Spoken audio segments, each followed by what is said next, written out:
Sí, nos quedamos aquí, que tenemos que empezar a ver ahora Aquí, las funciones. perfecto. Bueno, pues entonces, como ya nos queda muy poco tiempo, porque la semana que viene tenemos el lunes y el martes desaparecidos, para la docencia me refiero, pues vamos a ir siguiendo en el temario, porque queda menos tiempo del que yo había calculado. Bueno, ¿qué tenemos que hacer ahora? Bueno, hemos terminado la parte de cifradores, que da una visión general de lo que hay por ahí y desde luego de lo más importante que hay por ahí. Y tenemos que pasar la segunda zona o segunda pata que tiene este banco de la criptografía, que son las funciones de sentido único o funciones hash, que son mucho más importantes de lo que os parecen. Así que vamos a ver si os logro convencer de ello. ¿Qué es una función hash? Una función hash es un invento bastante antiguo, de hecho, antiguo, no es criptográfico, me refiero. Es decir, es un invento de los de bases de datos. ¿Por qué? Porque hay un problema. Vosotros sabréis que si tú te estás buscando un registro determinado en una base de datos, pues no te queda más remedio que tú tienes un target, por ejemplo, este que tienes aquí, tú tienes, perdón, el verde este que tengo aquí, es lo que estoy buscando. Y yo consulto todos y cada uno de los registros para ver si se parecen uno a uno, vamos, si son iguales, mejor dicho, uno a uno, los elementos de ese string, y si no son iguales, he encontrado una ocurrencia. Si no he encontrado, pues tengo que pasar al siguiente. El tiempo, el coste del trabajo, depende de cuándo surja la primera diferencia. Porque obviamente en cuanto surja la primera diferencia, ya ese registro no es el que buscamos, nos pasamos al siguiente. Claro, esto significa que tú tienes, si los registros son grandes o densos, pues bueno, o se parecen mucho, son muy homogéneos, pues puede ser que estés gastando mucho tiempo en comparar unas cosas con otras. Entonces a alguien se le ocurrió, y de hecho no sabría deciros quién, pero lo podemos buscar. A alguien se le ocurre decir, mira, lo que vamos a hacer es preprocesar todos los registros de entrada, todos los elementos que tengo yo en la base de datos, los preproceso con una función que llamamos ahora función hash, cuya única finalidad es asignar todos los posibles valores de entrada y de salida a un conjunto limitado de valores de salida. Perdón, a todos los posibles valores de entrada que tengamos concretos en un conjunto limitado de posibles valores de salida. Por ejemplo, aquí he buscado un dibujito que en el fondo es 4 por 8, 8 por 4, 32. Aquí hay 32 cajitas. Entonces la idea es que yo cojo las entradas, las proceso y me saldrá un valor entre 0 y 31, es decir, alguno de los 32 valores de salida. ¿Qué ocurre? Que si yo tengo preprocesado esto, toda la base de datos, la próxima vez que yo tenga que hacer una comparación, en lugar de hacerla así, lo que voy a hacer es coger lo que estoy, el sospechoso o el candidato a ser una coincidencia, lo proceso con su valor hash, obtengo este valor y lo que hago ahora mismo es compararlo con todos aquellos valores que estén en la base de datos que también hayan sido procesados y relacionados con ese valor fijo. ¿De acuerdo? De manera que, por ejemplo, en este dibujo son 32 cajitas porque es difícil pintar más. Pero imaginad que tenéis 65.000 cajitas o 65.000 valores. Pues eso significa que cuando vosotros vayáis a buscar algo, lo vais a buscar no en toda la base de datos, sino en el subconjunto de la base de datos que dan el mismo resultado hash que lo que estás buscando. Si es un valor entre 65.000 y esto es homogéneo y uniformemente distribuido, que suele serlo, pues lo que estáis consiguiendo es no buscar en la base de datos entera, sino en una 65.000ava parte de esa base de datos, lo cual la búsqueda es mucho más rápida. Es decir, si está en esos valores, y si no está en ese subconjunto, entonces no está en toda la base de datos. Entonces eso es tremendamente útil y el único coste que te ha costado, valga la redundancia, ha sido que cada vez que metas un registro nuevo tienes que calcular su valor hash y guardar en algún sitio, en el mismo registro, por ejemplo, pues el valor hash. ¿De acuerdo? E indexar, como mucho cuando venga la búsqueda, e indexar para poder seleccionar quiénes tienen un determinado valor hash de salida. ¿De acuerdo? En cuestiones de terminología, se llaman colisiones, una colisión de una función hash, que es una cosa muy habitual y muy normal, cuando dos entradas diferentes dan el mismo resultado.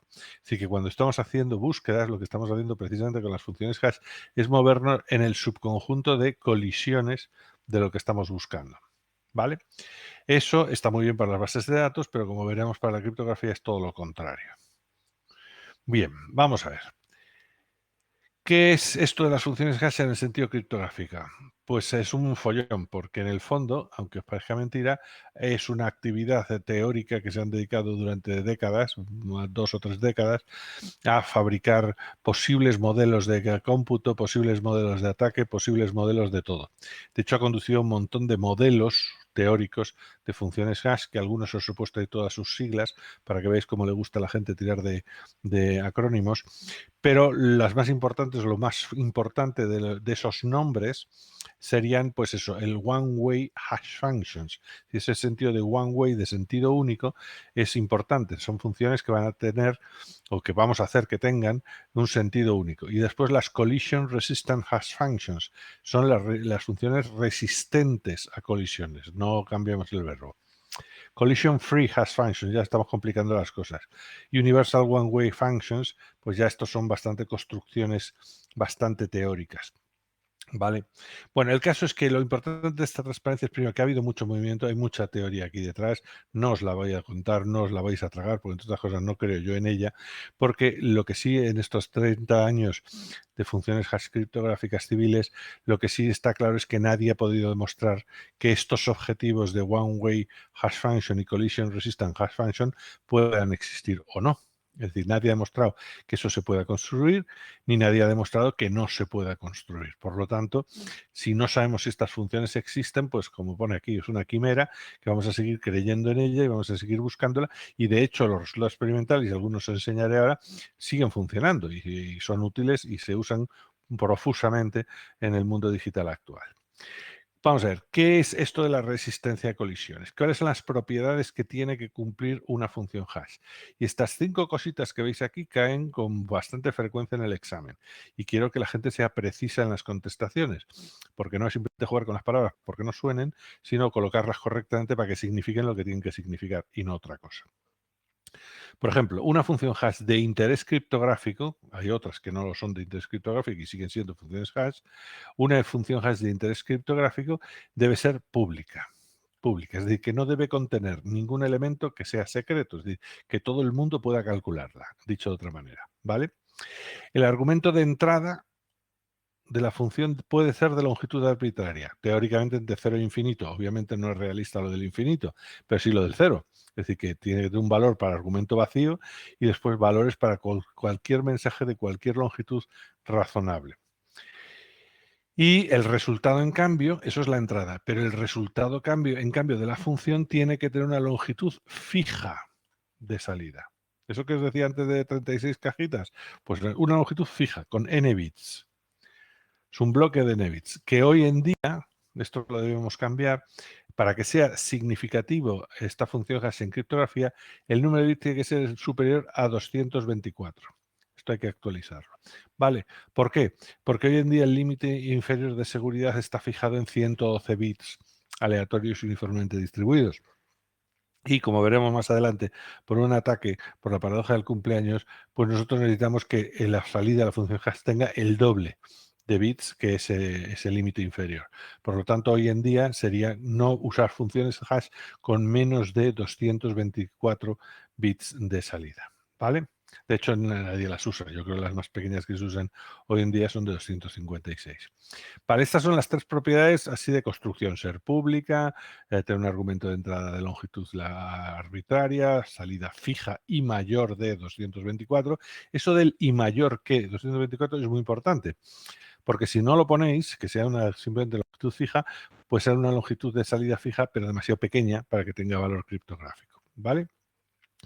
Y dados el argumento y la función, pues que el cálculo sea fácil. Esto es casi pedírselo porque vamos a hacer esta operación muchísimas veces y por lo tanto si hacemos un sistema muy complicado o muy exagerado o de crecimiento exponencial, por ejemplo, con la longitud de la entrada o cosas por el estilo, pues no nos va a servir de nada. Entonces una característica para que tenga interés criptográfica, además la función tiene que tener interés, es decir, que sea fácil de calcular, que tenga una complejidad polinómica, así que como mucho su tiempo de ejecución crezca lineal o polinómicamente con la longitud de la entrada. ¿De acuerdo?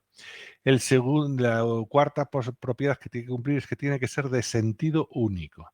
¿Qué significa ser sentido único? Y esto hay que explicarlo si os lo preguntan en el examen.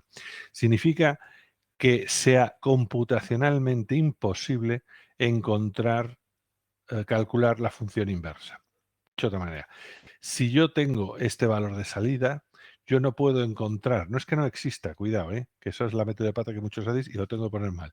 No es que no exista inversa, que sí existe y seguro que la existe. El problema es que no la podamos encontrar, que sea computacionalmente imposible encontrar una inversa para una salida dada. ¿De acuerdo? De hecho, que existen inversas, pues está clarísimo, porque si la función puede ser calculada para cualquier argumento de entrada y dar un resultado final, obviamente esa entrada es la inversa de ese resultado final. Por lo tanto, existir existen porque la función es computable. Ahora, otra cosa muy distinta, y es en lo que se refiere el sentido único, es que si yo tengo solo las salidas, si yo quiero tener un caprichito y quiero que salga esto de la función hash, me sea imposible encontrar un mensaje de entrada de cualquier longitud que dé ese resultado. ¿Los hay? Sí, seguro, muchísimos, de hecho. ¿De acuerdo?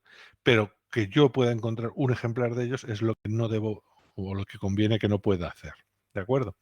Eso es el característica importante de sentido único. Esto es muy importante. Y después la segunda característica que tiene que ser importante es lo que sea resistente a colisiones. Resistente a colisiones, no que no haya colisiones. ¿Qué era una colisión? Una colisión era que yo metía dos cosas distintas y daba el mismo resultado. Pues ser resistente a colisiones significa que yo no pueda encontrar, independientemente del valor de salida, independientemente de esto, yo no pueda encontrar dos mensajes de entrada distintos que den lugar al mismo resultado. No a uno en concreto, sino al mismo resultado. ¿Vale? Si esto que pone aquí de mensajes distintos, XX' tengan el mismo valor hash, es decir, h de x igual a h de x'. Debe ser difícil. Cuando digo que difícil me refiero a la expresión de computacionalmente imposible, que es lo que realmente marcaría nuestro nivel de seguridad. Si esto se pudiera hacer, el nivel de seguridad estaría limitado por el coste de hacerlo. ¿De acuerdo? Si el sentido único pudiera romperse, es decir, pudiéramos encontrar una entrada que diera un determinado valor de salida, la resistencia máxima de nuestra función dependería de cuánto costase hacer eso computacionalmente. ¿Vale? Definiciones de seguridad me refiero, bueno, esto es para recordaros que es variable, es decir, que la función de qué es seguro o no es seguro cambia con el tiempo y cambia incluso con el escenario, para no complicarnos mucho la vida. Es decir, ahora romper una cosita que tenga 40 bits de resistencia criptográfica es trivial, incluso 80 bits de eso lo podéis hacer unos cuantos amiguetes juntos y hoy, bueno, 160 bits está todavía por encima del nivel mínimo de seguridad y se considera que, hombre, que es difícil o que necesitas tener como contrarios agencias internacionales muy bien financiadas para poder hacerlo. Aunque en un principio teóricamente no podrían hacerlo, pero obviamente no nos van a publicar sus capacidades. Así que yo no me fiaría mucho del 112 y esos 160 que tengo puesto ahí, pues sí, deben ser, eso les puede costar. Los 128, los 130, los 140 bits debe ser el límite en el que estén y por lo tanto 160 hoy por hoy, no digo nada dentro de 10 años, hoy por hoy es un sistema razonablemente seguro. Pero claro, te das cuenta que esto pasa con el tiempo, es decir, cosas que en su momento fueron seguras con 80 bits y con 40 bits, hoy en día con el paso del tiempo, si están almacenadas y alguien quiere romperlas, hoy puede y a lo mejor hace 20 o 30 años antes no podía. Bien, pues, ataques a las funciones hash. Bueno, en general, el ataque a las funciones hash hay grandes familias. No os lo puedo contar porque esto es además muy específico. Casi todos los ejemplos que pudiera poneros son específicos de una función hash porque es adaptarse a las peculiaridades de esa función hash. Pero a ver si aquí por lo menos os planteo la filosofía de ataque. ¿Vale? Tenemos el ataque directo. El ataque directo es el ataque por fuerza bruta. Me refiero a decir, yo cojo, pruebo entradas, hasta que me salga una que me dé un valor en concreto. En ese caso habré roto por fuerza bruta o habré encontrado una preimagen, es decir, una inversa, por fuerza bruta. ¿Qué tengo que hacer? Pues probar, hasta que por chiripacum encuentro en lo que estaba buscando. La otra opción cuando estamos buscando colisiones es probar con dos mensajes distintos o fijando uno, coger el otro y por fuerza bruta intentar conseguir que los dos salgan iguales. Vale, si fijo uno y dejo variable el otro, entonces estoy buscando una inversa, ¿de acuerdo? Si dejo los dos libres y los sorteo, entonces estoy buscando una colisión. Lo digo porque después para los cálculos de cuánto cuesta eso, pues los resultados son distintos. Cuando este es el ataque directo, ese no te lo puede evitar nadie, pero tú tienes que diseñar tu función hash para que esto no lo pueda hacer ni Dios. A los ataques progresivos. El ataque progresivo, como veremos más adelante, para construir estas funciones hash, en el fondo lo que se hace es repetir un proceso tantas veces como haga falta para procesar todo el mensaje en cuestión que estamos queriendo tratar. ¿De acuerdo? Entonces es el proceso iterativo, va haciendo operaciones que van pasando por estados internos. Este rectángulo que pinto aquí amarillo quiere representar un estado interno que va cambiando pim, pim, pim, pim, pim, pim, pim a lo largo de todo su cómputo, y cuando se termina el mensaje, pum, lo que te escupe es el valor alcanzado en ese estado interno. De manera que para llegar a este estado interno han participado todos los santos bits del mensaje que estás procesando. Bueno, pues un ataque progresivo consiste en ver cómo puedo yo introducir en algún punto un cambio. Por ejemplo, aquí pone esto y aquí lo meto otra cosa, que lo que hace es generar una bifurcación. Una bifurcación porque me va a dar otro resultado, que va a llevarme a partir de ese momento a otra secuencia de cómputo. Si yo, y es la gracia del ataque progresivo, voy eligiendo inteligentemente qué valores pongo aquí, puedo llegar en un punto dado a retornar a la línea principal de cálculo, es decir, a generar el mismo resultado que generó este. Esta es la versión legítima, esta es la versión ilegítima, pero ambas dos generan el mismo resultado. Entonces, a partir de ese momento ya puedo seguir poniendo el resto del mensaje original y voy a llegar al mismo resultado. Con eso habría generado una colisión y había visto cómo modificar un mensaje dado con un resultado determinado y generar otra entrada que me diera al final ese particular mismo resultado. Bueno, ¿cómo se hace esto? Pues daos cuenta, esto, el que sea una bifurcación es normal. Si tengo dos entradas distintas, la función es lógico que dé dos salidas distintas y genere dos líneas de cómputo distintas, pero lo que estamos en el fondo buscando son colisiones de la función interna. Aquí hay una colisión, es decir, dos cosas que venían siendo distintas, de repente se convierten en la misma cosa. Por lo tanto, un ataque progresivo se basa en provocar, es decir, provocar porque tú eliges los puntitos que tienes aquí, los valores que tienes aquí, provocar una colisión de la función interna, ¿vale? Ese es de los más potentes. Pero ese es muy bueno, porque daos cuenta que la versión oficial es: empiezo oficialmente, hago el recorrido oficial y termino. Pero este que acabo de hacer, con una bifurcación seguida de una colisión interna, me da exactamente el mismo resultado. Hay otras cosas que se llaman ataques regresivos, que es igual que el anterior, pero permitiéndole al atacante partir de posiciones distintas. Es decir, quitarle la cabecera al dibujo que tenía yo antes, empezar por mensajes completamente distintos y aprovechar solo la colisión final interna esta para poder dar el mismo resultado.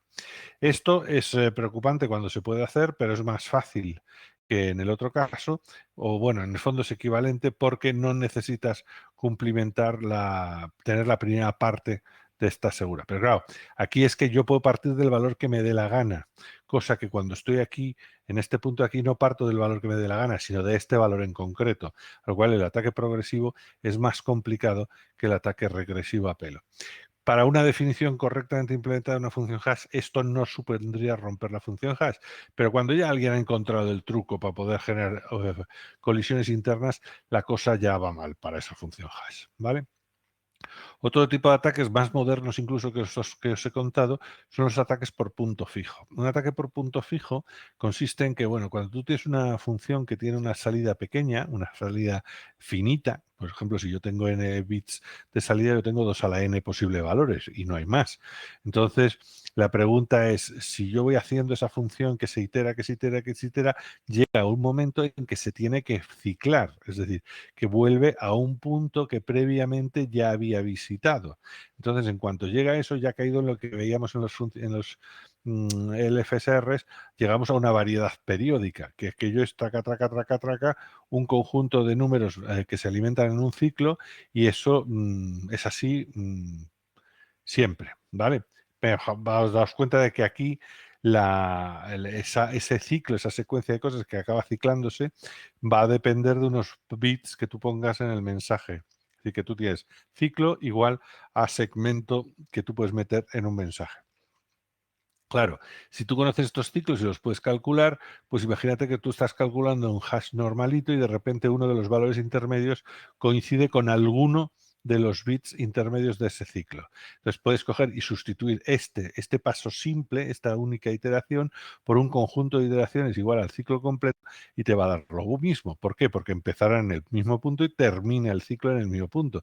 Por lo tanto, te permite incluir en esta posición todo el trozo de mensaje que tú habías asociado a este ciclo o punto fijo. ¿De acuerdo? Entonces, aquí de qué depende, primero de que las funciones te generen y tú sepas fabricar puntos fijos o ciclos de este estilo y después que tengas la suerte de que caiga precisamente en la zona en la que a ti te interesa inyectar ese segmento.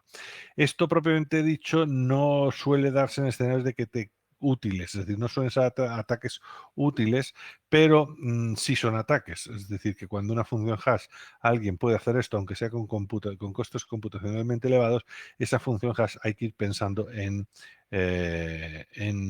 abandonarla. ¿Cuándo se favorece que exista o que tengan éxito este tipo de ataques? Cuando la variable de encadenamiento sea demasiado pequeña, ¿vale? Es una cosa igual que os decía yo en los cifradores, que empezamos con 64 bits, se quedó pequeño, estamos en 128 y lo veréis vosotros quedarse pequeño y pasar a 300 y pico o a 256 bits. Pues lo mismo os digo en las funciones hash. Si este valor que va cambiando a lo largo del proceso es demasiado pequeño, esa variable de encadenamiento es demasiado pequeña, pues la función hash, vamos, es víctima de ataques por punto fijo casi seguro y con cierta facilidad. Y por eso hay que abandonarlas, ya solo por eso. Es decir, hay otras que son malas incluso con valores internos grandes. Es decir, que esta es una posibilidad de mortandad, una causa de mortandad de las funciones hash, pero no la única. ¿De acuerdo? Entonces, más o menos la idea que quiero que se os quede en la cabeza es eso, que es usar colisiones internas en distintos escenarios para poder cambiar el contenido de lo que estamos procesando como argumento de entrada o incluso extenderlo, es decir, meter cosas que no estaban ahí, pero que en cambio no modifican el cálculo de la función hash. Esto, por ejemplo, se descubrió según íbamos usando la informática, porque al principio cuando esto se usaba, estamos hablando de los años 80, los años 80 las funciones hash que yo más antigua que conozco es de 1981 y tenía una longitud de salida de 32 bits y se usaba, fue diseñada específicamente para hacer el control de integridad de las bases, de las tablas bancarias, en transacciones bancarias. ¿Por qué? Porque a ti te dan una serie de valores, en una orden, por ejemplo, una nómina, entonces tú decías, páguese a este. Cuando llegaba al banco, obviamente, te decían, oye, ¿cómo sé yo que nadie me ha cambiado, quitado 20 euros de este tío y se lo ha puesto a este otro? Pues entonces había que encontrar un procedimiento que permitiera verificar la integridad de ese fichero completo. Es decir, que cualquier cambio, no solo en el total, que es obviamente quitándoselo uno y dándoselo otro, no lo detectaríamos, sino que no hubiera ningún cambio, que no pudiéramos comernos como válido una tabla que en el fondo hubiera sido cambiada. Entonces, para eso inventaron las funciones hash, esta que os digo yo, el DDA, y es una función pues pequeñita, es decir, de 32 bits. Eso aquello es difícil de romper, aunque ahora mismo sería un ejercicio académico sencillo para romper, pero desde luego a nivel computacional se fue al carajo, porque en aquella época nadie tenía ordenadores en los 80, pero ahora mismo lo hacéis o lo podríamos hacer mientras tomamos un café con un móvil no demasiado bueno, ¿vale? Entonces, eso hay que tener en cuenta que las cosas van cambiando con el tiempo y que hay que revisar también aquí lo mismo que pasaba con los cifradores. Vale, búsqueda de preimágenes. Es decir, vamos a ver cuánto cuesta estas transparencias bien para que calculéis. Si os lo leéis, tienen mucha letra, pero no es aburrida. Esta la mínima que tenéis que necesitar para calcular cuánto cuesta computacionalmente invertir una función hash. Es decir, cuál es el valor de pruebas, número de tentativas que tengo que hacer para que la probabilidad de encontrar una entrada que satisfaga un determinado valor de salida sea del 50%. Bueno, pues aquí están los razonamientos. Tú miras la probabilidad de que lo intentes una vez y hayas acabado, calculas la probabilidad de que no sea así y ves cuántas veces tengo que repetir esto para que llegue a un momento en que la probabilidad valga algo.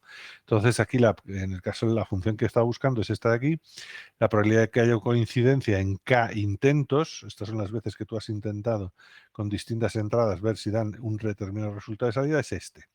Conocida esta función, yo la puedo aproximar por un polinomio de Taylor, quedarme con el término, a ver si me dejas marcarlo, no me deja, bueno. Pues el término lineal, este de aquí, y ajustar, es decir, ¿cómo se dice esto? despejar, ¿vale?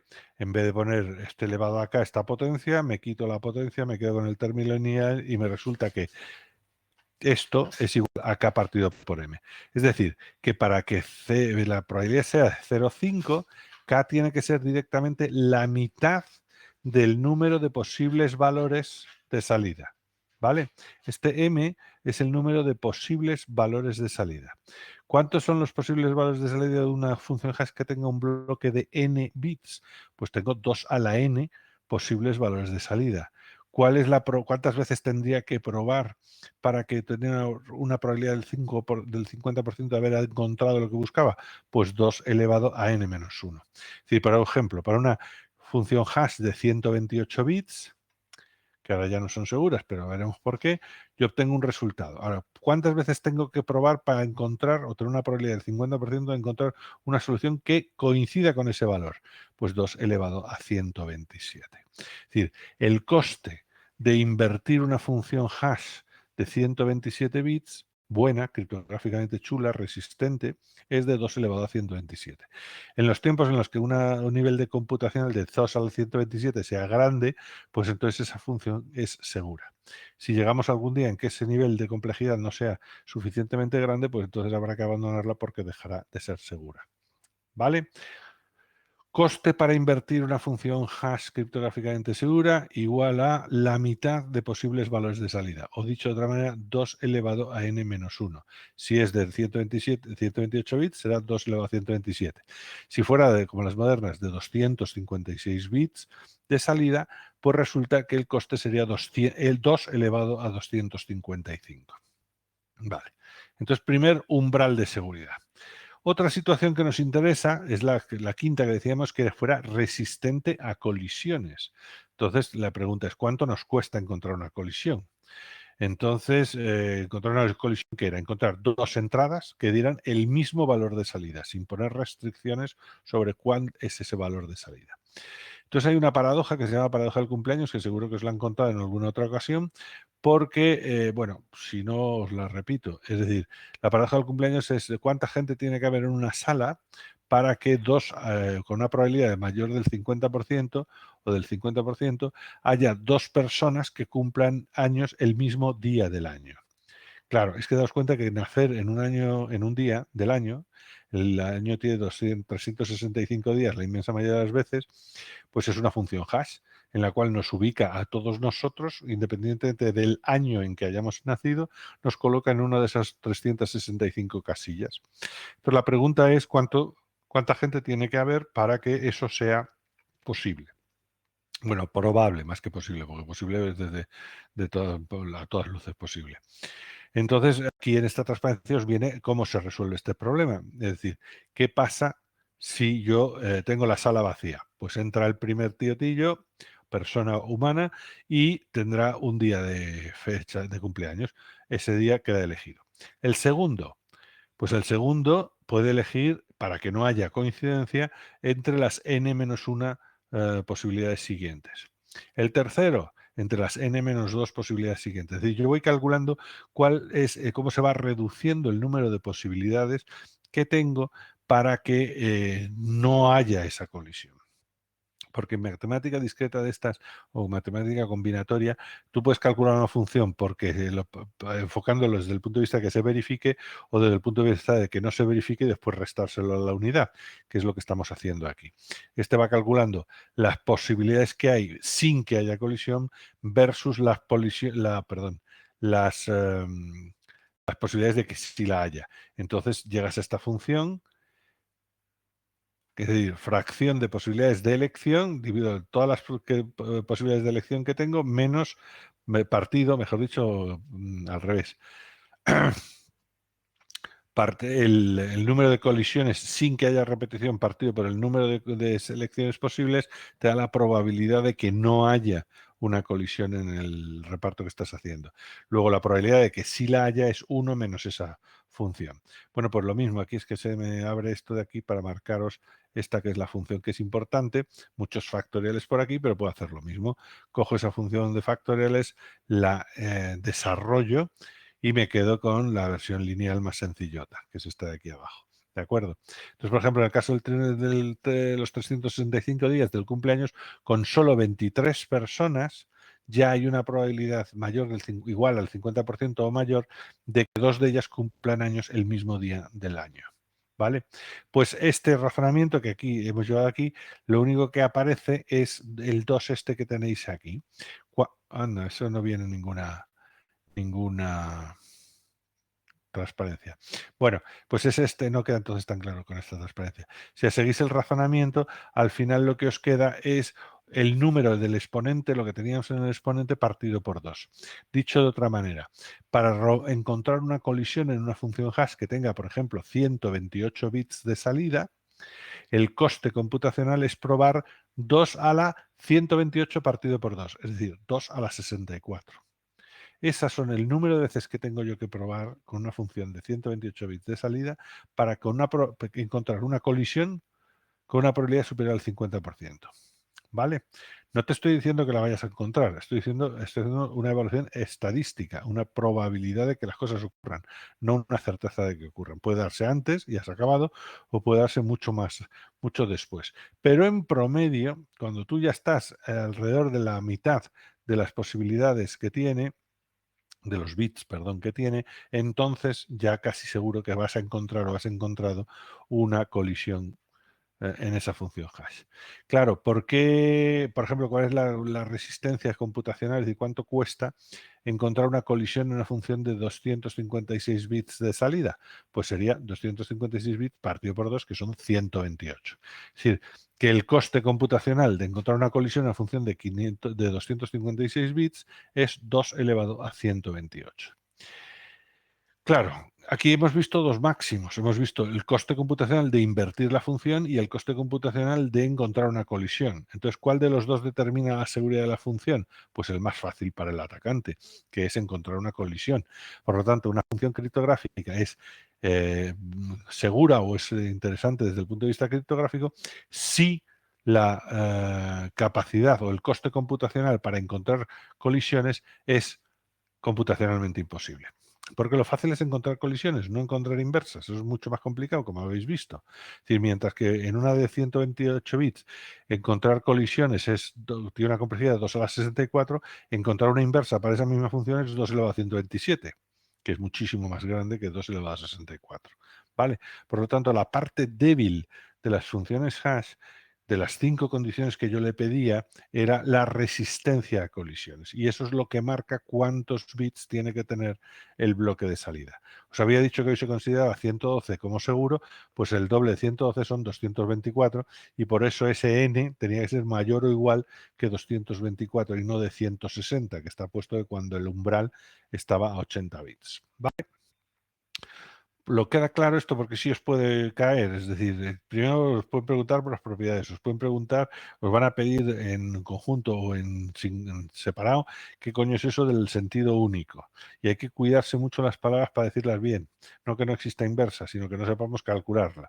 Y también con mucho cuidado decir qué es eso de las colisiones y la resistencia a colisiones. Nunca, nunca decir que no existen colisiones, porque eso me obliga a poner un cero como un piano de cola en esa pregunta, ¿vale? Colisiones existen y son muchísimas, ¿vale? Bueno, pues entonces este es el comportamiento general, teórico. Son propiedades de una caja que no habíamos definido cómo hacerla y ahora hay que hacerla. Entonces la primera característica que hay, y la más difícil, aunque os parezca mentira, es cumplir lo que sea público o no, porque eso siempre haces tu función y simplemente la publicas. La segunda era que sea capaz de procesar argumentos de entrada de cualquier longitud. La de 0 tampoco es muy complicado porque siempre le podrías decir para esta entrada vacía le des este resultado y te quedas tan ancho.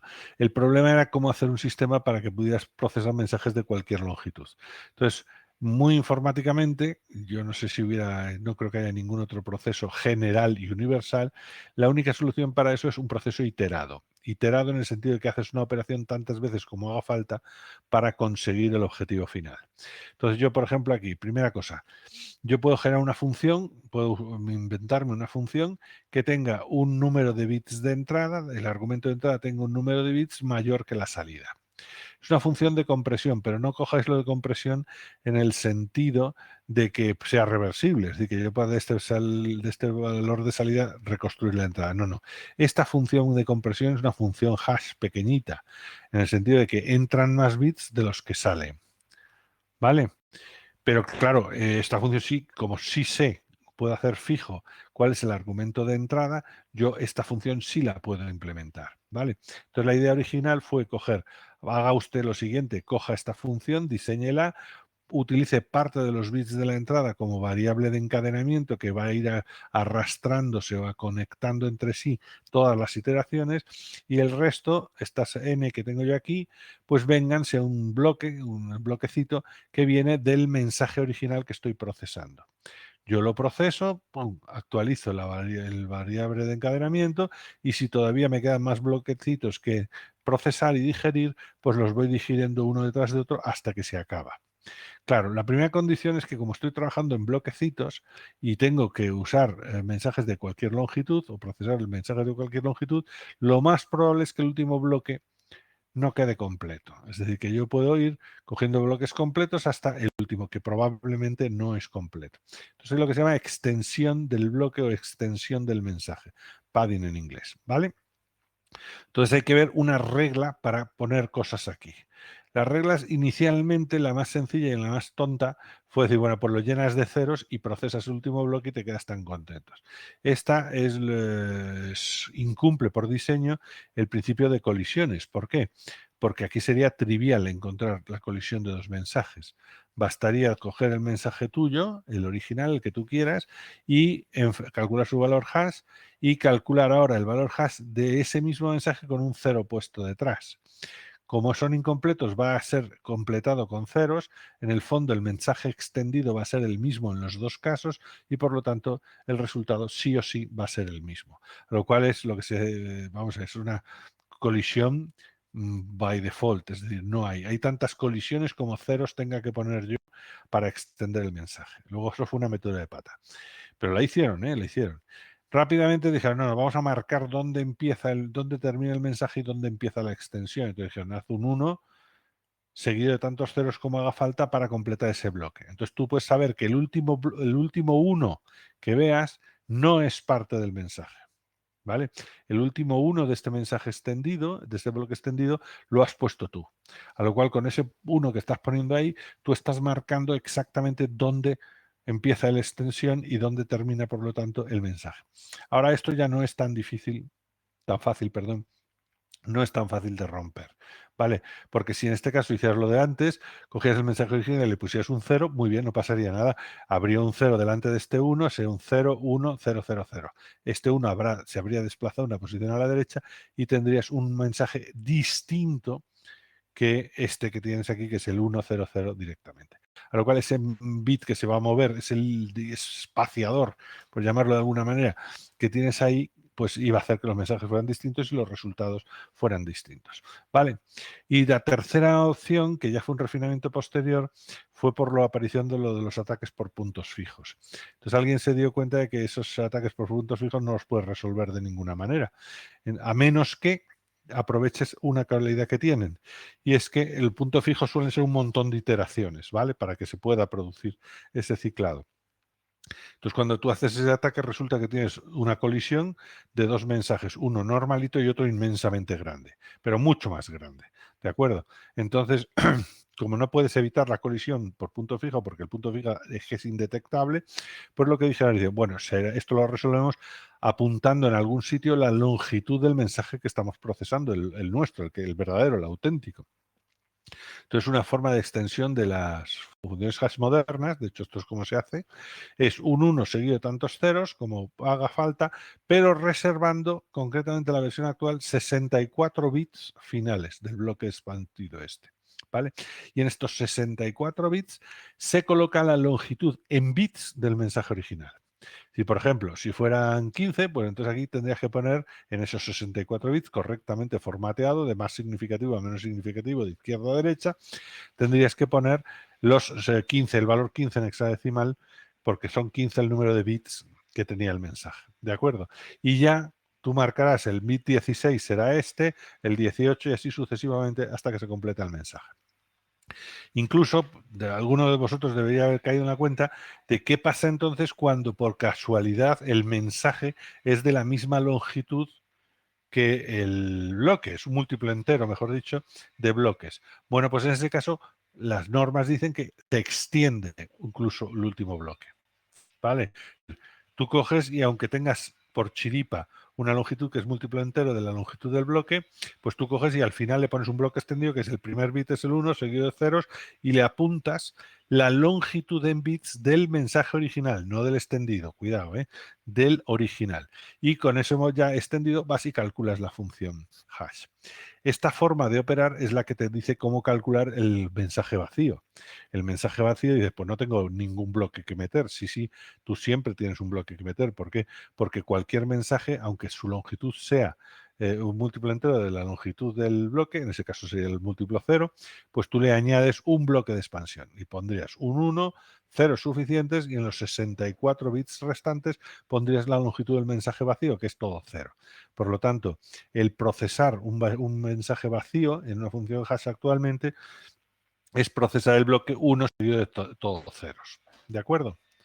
¿Lo tenéis claro? Bueno, pues deciros que en la definición de la función hash, además del algoritmo a seguir, se incluye también la forma de utilizarlo. Y en la forma de utilizarlo están las reglas de extensión de los mensajes. Si no se cumplen todos y cada uno de los objetivos marcados en la definición de la función hash, incluyendo la extensión de mensajes, entonces la función hash no se verifica. ¿Me explico? Es decir, no es solo encontrar un valor determinado, sino encontrar un valor determinado obtenido con una función determinada y siguiendo un procedimiento de extensión determinado. Si no se hacen todas las cosas exactamente bien, pues entonces puedes dar lugar a implementaciones que ha ocurrido, implementaciones incorrectas que daba por válido algo que no lo era. ¿De acuerdo? Y era, por ejemplo, que sí, el número te salía igual, pero a lo mejor la regla de extensión no la estabas cumpliendo. Habías metido números aleatorios y te los habías tragado y por casualidad esos números aleatorios te generaron una colisión. Un sistema bien montado, bien utilizado y bien funcionando no te dejaría pasar por válido esa función hash o el resultado de esa función hash a pesar de darte el mismo número. ¿De acuerdo? Pues cuidado con los desarrolladores y con los verificadores, porque si no se verifica el proceso de extensión, no se verifica la función. Vale. La autenticación de mensajes. Bueno, esto es para ir deprisa. Este es mi gusto por las películas. Hay una película que se llama el Crimson Tide, que se llama Marea Roja, creo que se llama en castellano, que cuenta la historia de un submarino nuclear que tiene que lanzar sus misiles. Es Denzel Washington y Hackman como protagonistas. Y está muy bien, os la recomiendo. No os voy a decir nada de la película, pero esa película yo la pondría, si tuviéramos tiempo y otras formas de hacer las cosas, os pondría un trozo de la película en la cual se ve cómo es el procedimiento de autenticación de un mensaje en estos militares. Al submarino le llega una orden, un poco rarita, de que tiene que bombardear Moscú con sus misiles. Pero claro, estaban en un simulacro, es decir, estaban en un entrenamiento, a lo cual todo el mundo se lo toma con calma. Pero claro, ellos tienen que verificar si esa orden viene del alto mando o del almirantazgo de ese ejército o viene de otros que le están intentando colar y a que hagan algo que no deben hacer. Entonces en la película se ve un trozo de cómo van a una caja fuerte, sacan con dos llaves, dos tiotillos, abren, sacan una cosa metida en una especie de cajita de metacrilato, van con la metacrilato bien visible para todo el mundo hasta el este de mando. En el este de mando coge el oficial y dice que lo rompan, saca una tarjetita de dentro del metacrilato que estaba perfectamente intocado antes de romperlo, y le dice que lea el autenticador. Y entonces lee unas letras y unos números que el verificador, que es el de radio, que acaba de recibir el mensaje, comprueba que todas las letras y todos los números están contenidos en ese mensaje. ¿Vale? Entonces, cuando eso ocurre, entonces dan por válido el mensaje. No, nadie que no fuese el almirantazgo sabía que tenía que poner esa secuencia, exactamente esa secuencia en el mensaje, para que los del submarino la considerasen válida. Bien, ese es un ejemplo muy bueno y muy correcto de cómo hay que hacer las cosas, pero en el fondo es parte de un problema mucho mayor que es la identificación de enemigo, amigo-enemigo, la friend of foe que tenéis ahí. ¿Por qué? Porque un escenario de confrontación no tiene que ser una guerra, la guerra es lo fácil para verlo, pero vamos, pues una confrontación de que alguien te da el CEO de tu empresa te da la orden de gastarte 14 millones de dólares y tú querrías estar convencido barra convencida de que es el CEO de la empresa quien te está diciendo que sueltes 14 millones de dólares, no alguien que se está haciendo pasar por tu jefe. Por lo tanto, incluso en escenarios civiles muy mundanos, el problema de identificar que estás hablando con quien crees que estás hablando o no es muy importante. De hecho, es más importante que la confidencialidad. El escenario militar lo que da es muchos escenarios para que todo el mundo entienda. No sé por qué, debe ser por las películas que nos tragamos incesantemente. Pero un ejemplo, por ejemplo, si los aviones han ido a bombardear y vuelven, uno de los problemas que tenían los aviones cuando volvían de bombardear es que sus propios sistemas antiaéreos los confundieran con aviones enemigos y los derribasen sus propios sistemas antiaéreos. Y eso ha ocurrido en las guerras y en la Segunda Guerra Mundial más de una vez. ¿Cuál es la solución? Pues que el avioncito le diga a la estación antiaérea, oye, tú no dispares que soy amigo. Pero claro, ¿cómo puede la estación antiaérea fijarse de lo que diga este tío? Porque si son amigos van a decir que son amigos, pero si son enemigos también van a decir que son amigos para que les dejen pasar. Y ya te darás cuenta de que no son amigos cuando empiezan a caer las bombas. Entonces el procedimiento de identificación es, tú les mandas un mensaje, pero no solo un mensaje, es un mensaje autenticado. ¿Qué significa eso de autenticado? Significa que además del mensaje lo acompañas con un autenticador, como ese que os digo de la película de la marea roja, que ha sido calculado con un MAC, un Message Authenticator Code, un código de autenticador de mensajes que se calcula con una función criptográfica bajo el control de una clave simétrica, secreta. ¿Vale? Entonces, ¿quién conoce esa clave secreta? Los amigos, sí, tanto los que van pilotando como los que están disparando o preparándose a disparar en la unidad antiaérea. ¿De acuerdo? Entonces, si estos tíos cogen no dispares, soy amigo y generan el autenticador, cuando este autenticador llega a la estación de radar, dice, oye, que dice que son amigos, vamos a ver si es verdad o no. Cogen el autenticador que acompaña este mensaje y lo comparan con el autenticador que ellos calcularían con esa función hash y esa clave secreta. Si ambos resultados, no sé, no me deja verlo este asunto, si ambos resultados son iguales, entonces podemos tener la confianza de que o bien es pura casualidad, a lo cual pues eso, si hacemos el autenticado suficientemente grande podemos descartar esa posibilidad, o si son iguales es porque el que ha fabricado ese mensaje sí conoce la clave simétrica que se está usando en ese día y en ese momento. Entonces, por ejemplo, en ese caso, pues no dispararían con el avión. ¿Por qué? Porque teóricamente se ha autenticado al demostrar que conoce una clave secreta que solo tus amigos pueden conocer. ¿Cómo se construyen esos autenticadores de mensajes, esos MACs? Pues en el fondo, un MAC es una función hash en la cual se le ha incluido una clave secreta. La forma de construir esos MACs es igual que el de las funciones hash. Es un proceso iterado, una función de compresión cuya entrada es mayor que la salida, una variable de encadenamiento que se va arrastrando y que al final del resultado final. Y en el caso del Mac, como tiene que ser dependiente de un secreto, pues suele haber una modificación, una función f al principio y al final, que depende de la clave secreta que estemos usando. Lo óptimo sería que además de eso, las funciones de compresión intermedias también dependieran de la clave criptográfica secreta que estemos utilizando. ¿Vale?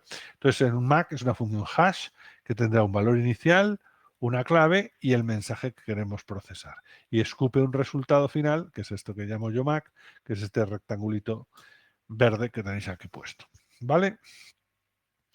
Bueno, pues ¿cuáles son las funciones hash? Pues hombre, hubo muchas, muchas las ha habido, no tantas como deberíamos, pero bueno, las primeras son, ya os digo, esta que os digo del DDA, esa que es del sector bancario, del GIN inglés, es que ni siquiera se considera función hash, pero porque era un desarrollo contratado a un criptógrafo inglés para un sector concreto que eran los bancos, ¿vale?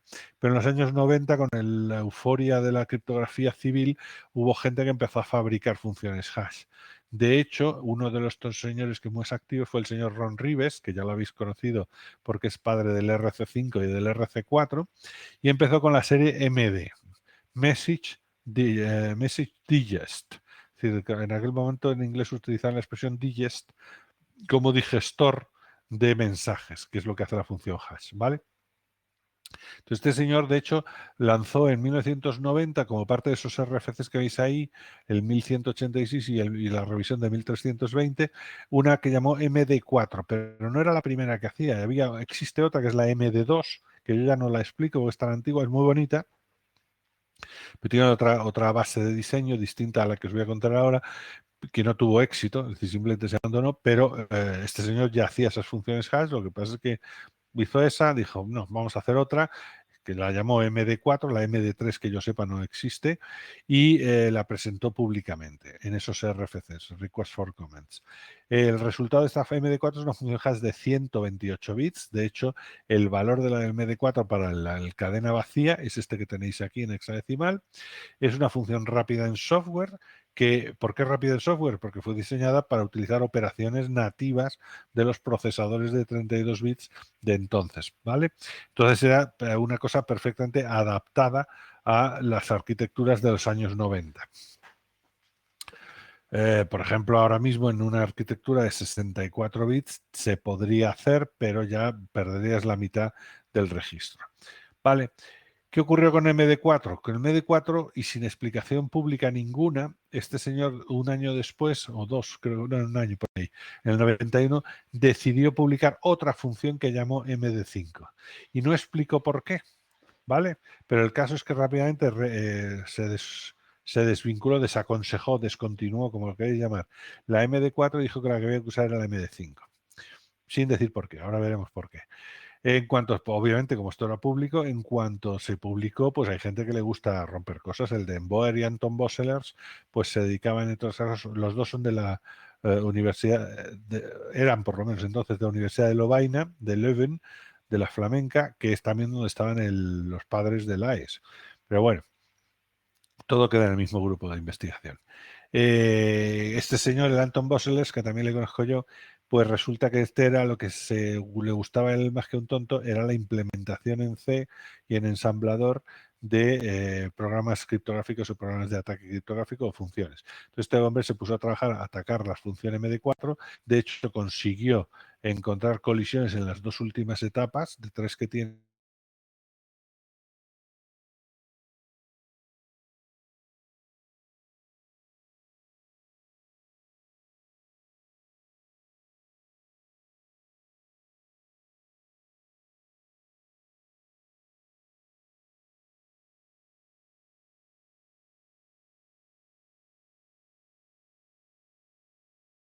de haberse publicado, a 2 años de haberse publicado la función. Y hasta en 1996 no se publica el primer ataque con éxito a la versión completa de la función. Es decir, el primer ataque de la función MD4 es a los 6 años de haberse parido. Así que duró muy poco. Hombre, era un ataque criptográfico complejo, es decir, no era trivial, no era de que lo hicieras tú con los dedos de las manos, pero ya era un ataque. Es decir, eso ya marcaba la muerte de la MD4. Solo duró 6 años. Quizás por eso fue por lo que el autor, Ron Rives, que tonto no es, pues dijo, no, vamos a modificar algo y vamos a hacer MD5, porque hasta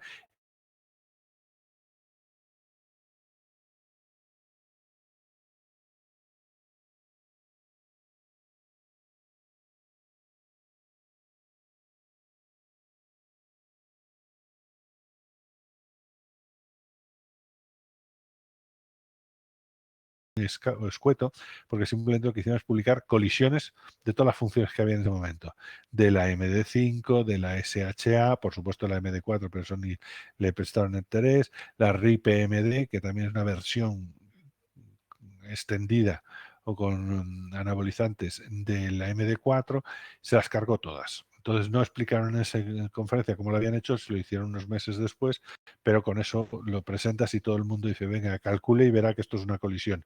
Entonces en cuanto estos tíos te presentan una colisión es que han sido capaces de calcularla y por lo tanto tienen alguna churrera, algún mecanismo por el cual se pueden calcular. Esa fue la muerte de todas las funciones hash de aquel momento, en el 2004. Agosto del 2004 fue muy importante. Actualmente, generar una colisión de MD4 es tan sencillo como verificar la función. Es decir, cuesta computacionalmente lo mismo que calcularla. Con eso os digo todo de que los 6 años de vida que tuvo el MD4 y el cambio sin explicación que dio al MD5 estaba justificadísimo. Vale, vamos a ver cómo es. Os digo la MD4 para que comparen, porque la MD5 y la SHA se parecen mucho, ¿vale? Pintémoslo así, a ver qué es esto que tengo aquí. Esta es la función de colisión, es decir, perdón, la función de etapa. Bueno, vamos a llamar la función de compresión, porque estamos en una función hash, ¿vale? Tiene un argumento de entrada de 128 bits, visto como 4 variables de 32 bits. Tiene un conjunto este de aquí de palabras de 32 bits que provienen del mensaje, lo cual ya ves, argumentos de entrada es los del mensaje más la variable de encadenamiento. Se procesa con 3 funciones, f, g y h, y lo que salga de estas funciones se suma módulo 2 a la 32 con el valor de la entrada. Esta operación de sumar la entrada y la salida de una función compleja es lo que le otorga el carácter de sentido único a la función hash. ¿Vale? ¿Por qué? Porque invertir la función significaría poderla calcular de abajo para arriba. De abajo paso, llego a la suma y diría, vamos a ver, yo necesito 2 números que al sumarlos me den un determinado resultado. Vale, hay muchos candidatos para ello, muchísimos. Ahora, no me valen cualquiera, me valen solo un par de candidatos que sea precisamente la entrada que esta función, estas tres funciones que veis aquí, dé el determinado resultado de ese par. Es decir, tengo que encontrar simultáneamente y por chiripa valor de entrada y valor de salida de una función compleja que depende de un bloque, pues eso, de 512 bits, es decir, 16 palabras de 32 bits. Entonces, lo difícil es encontrar ese par. Si llegar aquí y saber que esto es la suma de 2 cosas, digo, sí, sí, pero ¿de qué 2 cosas? Esas qué 2 cosas es la entrada y la salida de una función compleja bajo el control de unos valores concretos del mensaje. Estos los conozco, ¿vale? Pero no me sirve de nada para que yo pueda, porque claro, yo puedo siempre calcular la función, es decir, yo puedo probar valores de aquí, 1, 2, 3, 4, 5, 6, procesarlos, ver qué salida hay y ver si alguna es la suma de lo que he metido y lo que he sacado me da lo que estoy buscando. Pero eso significa un ataque por fuerza bruta, es decir, no me queda más remedio que ir probando a todos los posibles valores de entrada hasta que encuentre el que da ese resultado o alguno que dé ese resultado. ¿Vale? Entonces eso es lo que impide, si eso es la única forma de atacar al sistema, eso es lo que hace es impedir que tú puedas invertir la función, porque es simplemente a ciegas, es decir, a fuerza bruta, uno detrás de otro. ¿Vale? Bien, ¿qué es lo que tenemos aquí dentro? Función f, g y h, 3 funciones distintas. Bueno, pues resulta que el esquema general de la función es este que tenéis aquí, ¿vale? Tengo las 4 variables de 32 bits, que son la variable de encadenamiento, A, B y C, y las procesa del siguiente modo. Aquí la única que se modifica es la línea A, ¿vale? B, C y D sirven como argumentos de una función f, que ahora veremos cuál es, para calcular un valor de 32 bits que se suma al valor de A y se le suma una de las 16 palabras del mensaje de entrada. ¿Vale? Este resultado de esta suma se rota circularmente a la izquierda un determinado número de bits. Esto es parte de la función, es decir, se dice en esta iteración tantos bits, en esta iteración tantos bits, ¿de acuerdo? No hay ningún misterio ahí. Y lo que resulte de esa rotación es la nueva versión de la variable A. Y por último, lo que se hace es una rotación circular a la derecha de las palabras de 32 bits. La que ha sido A pasa a ser B, B pasa a ser C, C pasa a ser D y D pasa a ser A. Esta operación se realiza 16 veces. ¿Con eso qué conseguimos? Como hay 4 variables y se realizan 16 veces, significa que todas las variables pasan exactamente 4 veces por el papel de la variable A, por el papel de la variable B, por el de la C y por el de la D. Es decir, que está perfectamente equilibrado. Cualquier bit de entrada pasa 4 veces por cualquiera de las 4 palabras que tenéis ahí. Y además lo hace con distintos mensajes del, el cuadrito azul, es decir, con distintas porciones o palabras del mensaje que estamos procesando. ¿Vale? Entonces, bien, este es el diseño, por eso está porque hay 4 palabras y hay 4 veces que queremos que lo haga, son las 16 iteraciones, y en estas 16 iteraciones tienes que decir qué bloque de entrada del mensaje vamos a procesar y cuántas son las rotaciones que tienen que aplicarse, circulares que tienen que aplicarse en cada caso. Las funciones f, g y h solo se distinguen en cuál es la función f que tengo yo aquí puesta, que son estas 3 que tenéis aquí. La primera es esta. Os la he pintado como funciones booleanas para que veáis que son booleanas. Es decir, que aquí no hay ningún efecto lateral, ningún bit afecta a ningún otro bit. El bit 7 de cada una de estas 3 palabras determina el valor del bit 7 de la salida. No hay mezcla entre bits laterales. ¿Vale? ¿Esto que genera? Fundamentalmente, pues una complejidad y sobre todo que tenéis problemas para invertirla. Es decir, encontrar 3 valores de entrada que den un determinado valor de salida es complicado, es decir, tenéis que hacerlo por fuerza bruta. O, que es como se hace, estableciendo ecuaciones que relacionan cada uno de los bits de salida con cada uno de los 3 bits de entrada e intentar resolverlas, ¿vale?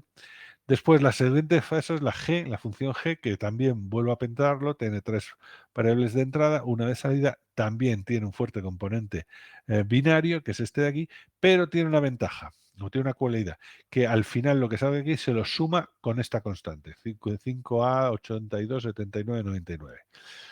¿Qué hago con esta suma? Esta es una suma módulo 2 a la 32, por lo tanto esta función sí tiene acarreo. Entonces hay cierta probabilidad de que un bit menos significativo afecte a un bit más significativo. Es decir, existe una cierta tendencia a afectar desde menores significativos a más significativos, porque de la casualidad que al sumar con esos 9, por ejemplo, que tenéis ahí, pues pasen a A's, las A's pasen a B's y así sucesivamente. ¿De acuerdo? Bueno, y la tercera función es todavía más simple, es el XOR de las 3 entradas sumado con otra constante que es esta. Ya está. ¿Vale? Entonces, visto esto, son 16, cada una de estas son 16, 16 y 16 operaciones, son estas funciones en el primer caso, en la primera tanda, segunda tanda, tercera tanda, y ya está, ya tenemos la función de compresión. Esto nos procesa un bloque entero y simplemente si es el último hemos terminado, si no pasamos al siguiente. Vale, ¿cuál es la razón por la que el MD4 probablemente fue abandonado? Porque si os dais cuenta, aquí hay muy poca efecto colateral. Es decir, no, los bits van demasiado por libre. En los bits van, o en esta suma hay un poco de acarreo. En esta rotación a la izquierda hay acarreo, pero muy calculado, muy fijo, muy estructural. Es decir, el bit esto a lo mejor desplazo 7 posiciones, pues el que estaba aquí pasa a ser 7 posiciones a la izquierda, pero nada más. Hay muy poca difusión lateral dependiente de los datos. Solo hay esta suma y estas 2 sumas que tenéis aquí. Eso le debió preocupar al señor al señor Rives, porque dijo, no, vamos a hacer una un poco mejor, y en la historia demostró que era mejor, que es la MD5. Y la MD5 seguía siendo una función hash de 128 bits de salida. Este es el resultado de la cadena vacía.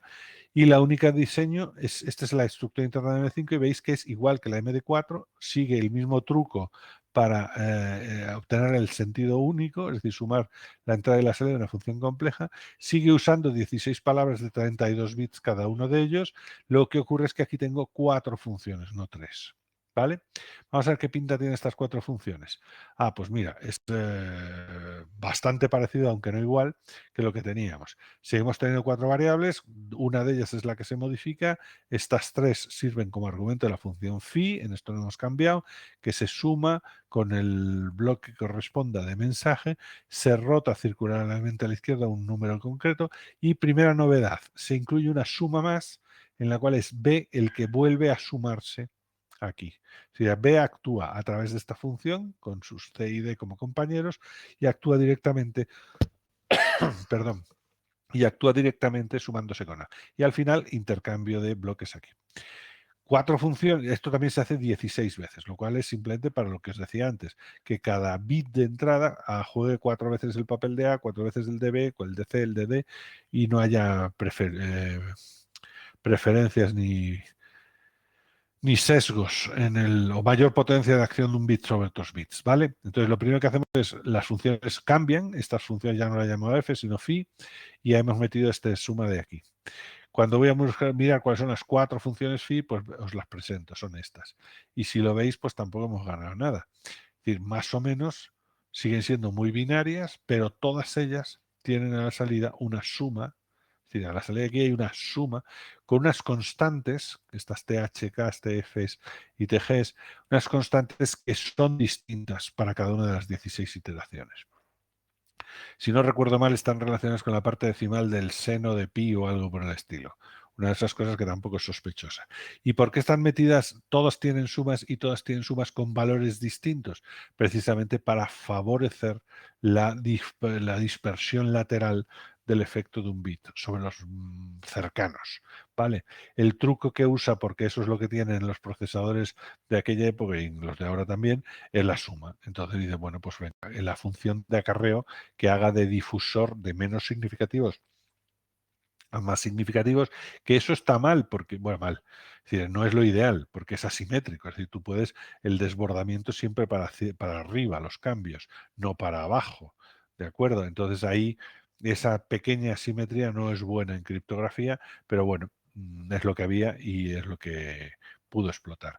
Y de hecho lo explotó razonablemente bien porque al aumentar pues esas 16 iteraciones de cada función y son 4, es decir, que tenemos 64 valores distintos, en cada caso van a sumarse, en cada función van a ser distintos y van a participar de distinta manera.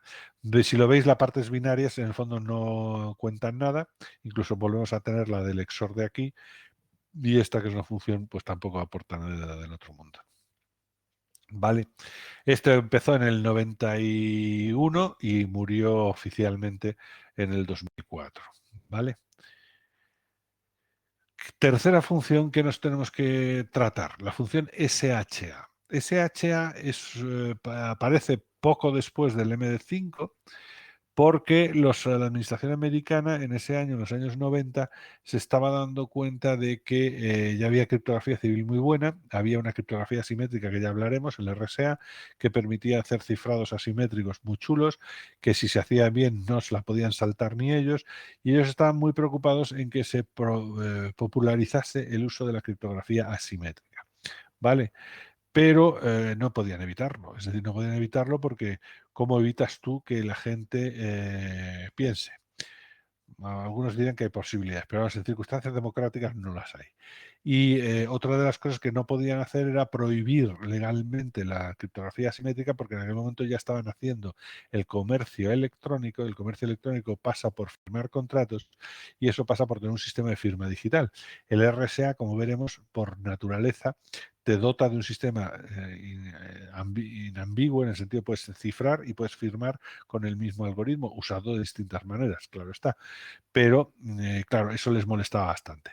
Entonces decían, pues, yo no podría prohibir nada, prohibir, por ejemplo, el RSA, sin con ello prohibir los sistemas de firma digital, que eso es lo que no les interesaba a ellos porque había que defender el comercio electrónico. Entonces encargaron al NIST y con eso a la NSA que desarrollasen un sistema criptográfico que permitiese la firma digital, pero no permitiese el cifrado asimétrico. ¿Vale? Y que hicieran un algoritmo no tan valioso, tan de doble uso como podía ser el RSA. Entonces se pusieron manos a la obra y metieron un algoritmo que se llama el DSA, Digital Signature Algorithm, que ni siquiera lo vamos a contar aquí, porque no tuvo ningún éxito. Entre otras cosas, pero un sistema de lo que sí os digo, y os lo repetiré, pero va a ir guardando sitio en la memoria, un sistema de firma digital se caracteriza siempre por dos componentes, por una función hash y por un criptosistema asimétrico. ¿Vale? Entonces, cuando el NIST tenía que inventarse su sistema de firma digital, tuvo que inventarse su propia función hash. Lo que ocurre es que por el algoritmo que quería usar para el DSA necesitaba funciones hash de 160 bits. No le valían las de 128 que ya había el señor Rives publicado, si no las hubieran cogido. ¿Vale? Pero por cómo lo hacían necesitaban 160 bits. Entonces tuvieron que inventarse una función hash que diera resultados de 160 bits, que ya por defecto son más seguras que las de 128. ¿Vale? ¿Y qué hizo la administración americana? Copiar el diseño del MD5. De hecho, os lo he vuelto a pintar, el SHA tiene esta estructura. Tiene, en vez de 4, 5 palabras de 32 bits, que son los 660 bits que necesita, como variable de encadenamiento. Tiene 4 funciones que ahora llamado F1, F2, F3, F4, bajo el control de 80 palabras de 32 bits. Daos cuenta de que hemos cambiado, es decir, antes eran 512, ahora para este esquema necesitaremos 80 palabras. Y después F1, F2, F3, que ya está, ahora veremos cómo son, y después el mismo mecanismo, la suma de la entrada y la salida para generar el resultado. Hasta es el truquito de evitar o de conseguir que sea de sentido único. Cuando dijeron esto, los diseñadores, que tampoco, que yo sepa, se han publicado las condiciones de diseño, tenían dos opciones: o coger 80 palabras de 32 bits directamente del mensaje, o, que es lo que hicieron, seguir manteniendo bloques de mensaje de 512 bits, que son menos, más pequeñitos, y expandirlo para generar los 80 bloques de 32 bits que necesita el cálculo del SHA. Así que quisieron mantener la entrada del bloque pequeñita, no darle demasiado peso directamente sobre la función hash y sobre todo compatible con las MD5 o las MDs que se habían propuesto hasta entonces. ¿Vale? Entonces quisieron ampliarlo a 160, pero no salirse de la madre y plantear otro esquema. Entonces, eso es lo que hicieron. Hicieron una función muy tonta, porque es de este estilo: coger los últimos, hacer el XOR de los últimos 4 para calcular este, lo cual eso criptográficamente no vale nada, y lo único que te permite es que si yo parto de los 512 bits, pues puedo extenderlo hasta los 2560 bits que necesito para calcular una iteración de esta función hash. De hecho, existió una SHA 0. La SHA0 fue una que propusieron, pero se equivocaron en el sistema de inicialización de extensión y por cómo lo habían elegido lo hacían fácilmente colisionable. Por lo tanto, se olvidaron del SHA0 y pasaron a publicar el SHA1, que es el que conocemos todos y el que se está usando hasta el verano del 2004. ¿Vale? ¿Qué nos queda por ver entonces? Pues ver qué pinta tienen las funciones que hay ahí dentro. Entonces mirad aquí, esta es la unidad que se repite. En este caso no son 16 veces, sino 20 veces. ¿Por qué son 20 veces? Pues porque aquí tenemos 5 variables de entrada. No eran 4, eran 5. Entonces, ¿cómo hicieron los diseñadores para meter la quinta? Pues muy fácil, no se complicaron la vida. Si os dais cuenta, A es la que se va a modificar, B, C y D actúan como argumentos de la función f, cuyo resultado se suma con el bloque del mensajito. Hasta aquí estamos igual. Aparece una segunda suma. Bueno, al cambio la posición de la rotación a la izquierda estaba aquí detrás, ahora va adelante en la A y se ha fijado el valor a 5, ¿vale? Antes eran distintos valores. Bueno, pues hay una segunda suma que en el M5 era la línea B, que estos utilizan para que sea la nueva palabra que estamos introduciendo, que es el valor E. He modificado con una tabla de constantes, ¿vale? De hecho son estas.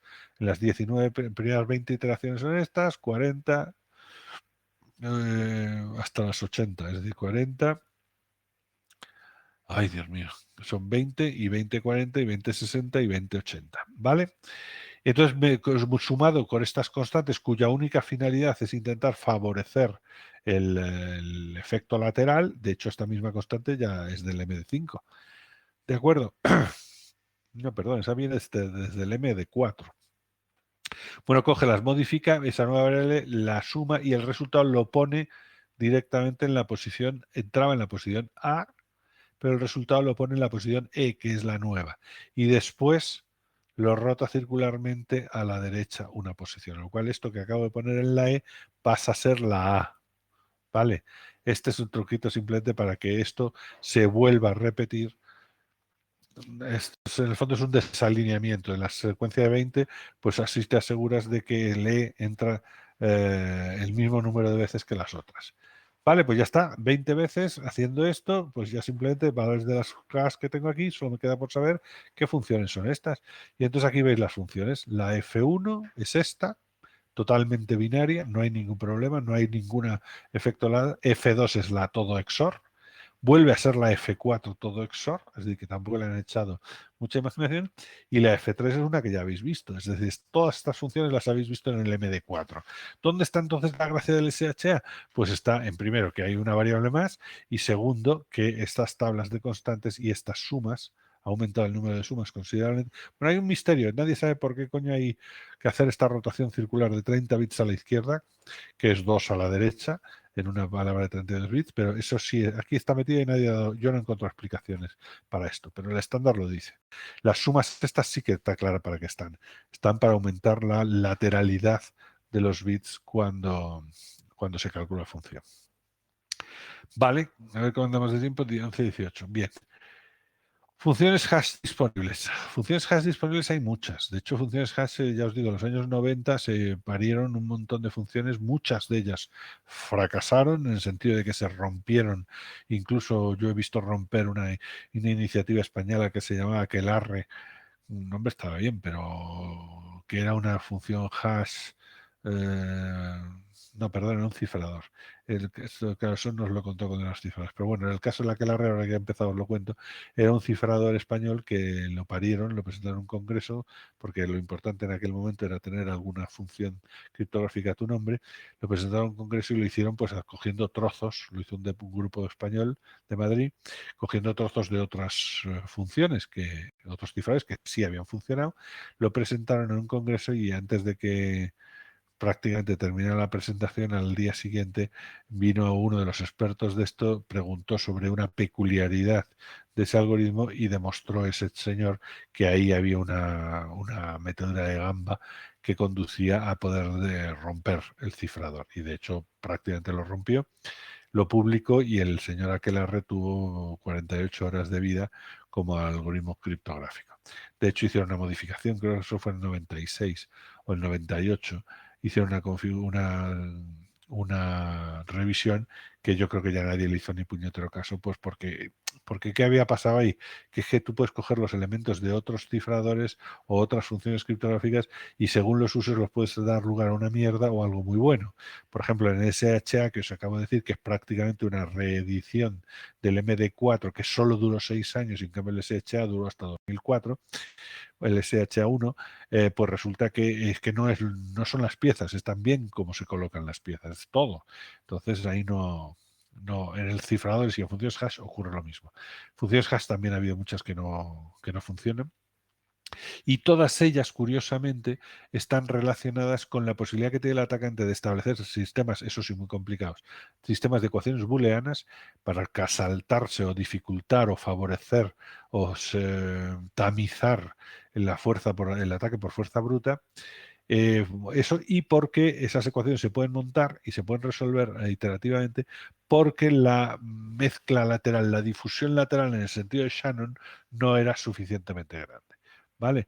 Así que es que eso de Shannon es que es difícil de conseguir, aunque parezca una idea muy sencilla, es difícil de conseguir un ordenador binario tal y como los conocemos. Si fueran cuánticos, como decían los que sueñan con el mundo cuántico, la cosa sería mucho más fácil. Y no digo yo que cuando llegue, que yo ya estaré muerto, si esto no os lo contaré yo, ni a vosotros que seréis viejos y jubilados. Cuando llegase el escenario cuántico, probablemente no solo serviría para romper lo que conocemos ahora, sino que serviría para generar otras cosas. Y en funciones hash puede ser que tuvieran mucha importancia. ¿Vale? Y yo solo os digo, porque eso no lo viene en el curso, esto es muy avanzado, que los futuros sistemas criptográficos asimétricos van a estar, una de las 3 formas de hacerlo, está relacionada con funciones hash criptográficamente seguras. Por lo tanto, a lo mejor el rollo cuántico pues se carga todo el rollo clásico que os estoy contando yo, que no es del todo cierto, pero abre la puerta a sistemas que él mismo no va a poder saltarse ni de coña, ¿vale? Y todo va a estar relacionado con la posibilidad de hacer funciones hash, donde esa difusión lateral en las dos direcciones, ya no solo hacia bits más significativos, sea significativa, importante. Bueno, aquí están pintados nombres de funciones hash y algoritmos MAC. Como veis hay bastantes, pero tengo tachado el MD5 y el SHA1. Es decir, incluso a fecha, oficialmente creo que fue en enero del 2010, la administración americana abandonó el SHA1 como estándar propio. Como esto se lo lía, lo que pasó en el 2004, en el año 2000, creo que fue en el 2000, ¿lo viene aquí la transparencia? Sí, creo que está aquí, es en el 2002. En el 2002 publicó una familia que llamó SHA2 para en el 2002, en el 2004 los chinos rompen eso, es decir, que lo del espionaje sirve para algo. Propuso una solución rápida y corriendo para que hubiera una función hash cuando cayese el SHA1. Ya después, administrativamente, eso, 2010, descontinúa el SHA-1 y ya no oficialmente no se puede usar. Y también en esa misma época, en el 2007, el 2012, la administración americana lanza otro concurso para inventarse la que se llamaría la SHA-3, que sería una función ya completamente distinta, es decir, nueva, que viniera a tapar el agujero que habían dejado todas las de los años 90 y que, bueno, estaba ahí como aguantando el tapón, pues el SHA-2, ¿vale? Entonces eso es lo que os voy a contar ahora, pero quiero deciros que esto es más importante de lo que parece, porque hay pocas. En estas transparencias, voy deprisa, y las leyes, es la decadencia del MD5. El MD5 también obviamente se hizo en 95, pero se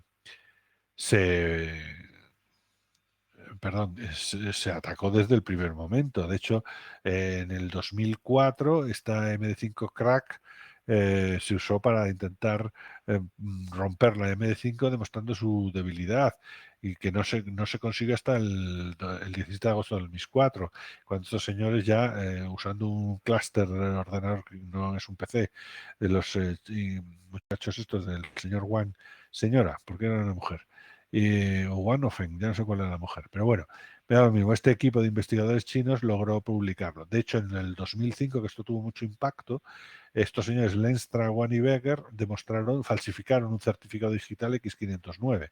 Así que en el 2005 se demostró que no solo es que tuviera valor teórico, sino que incluso podías meterte directamente en las infraestructuras de clave pública y fastidiarlas. De hecho, ya en este momento la gente dijo que ni se os ocurra usar certificados digitales con MD5 como función hash. Y de hecho en 2006 ya el MD5 estaba muerto, es decir, en menos de un minuto, que podéis probarlo, porque aunque esté muerta, pues ver cómo se hace y cómo funciona tiene su gracia. Encontrar colisiones. Y cuando encuentras colisiones, todos los sistemas de firma digital se van al garete, que eso es lo que pasó. Entonces, si el MD5 había muerto, el SHA, que se le parecía mucho, está a punto de morir.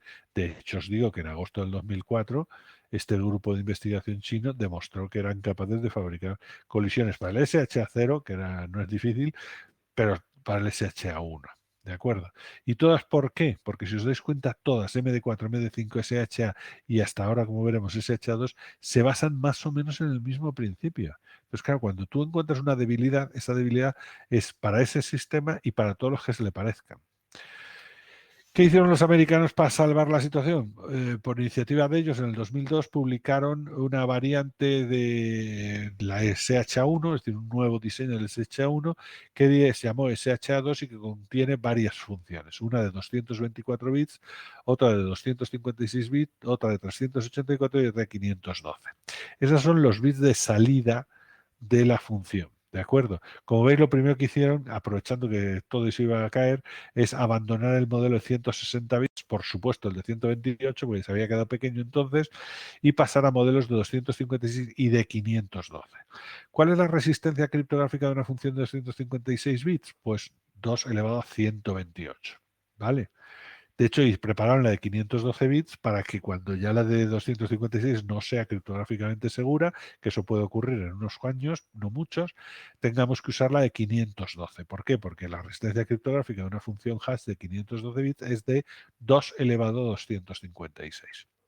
Eso nos va a dar para alguna década de tiempo, para algunas décadas de tiempo. Así que dentro de 30 años, además de todos calvos, tendremos que cambiar de función hash.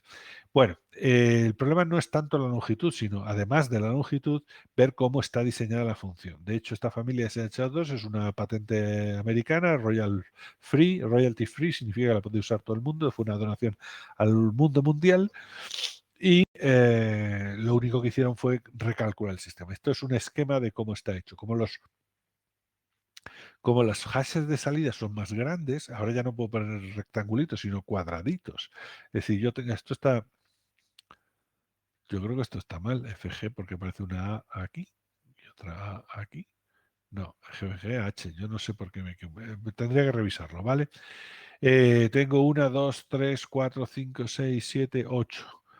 8 variables distintas de 32 bits que van a ir mezclándose de alguna manera con varias funciones para generar el nuevo estado.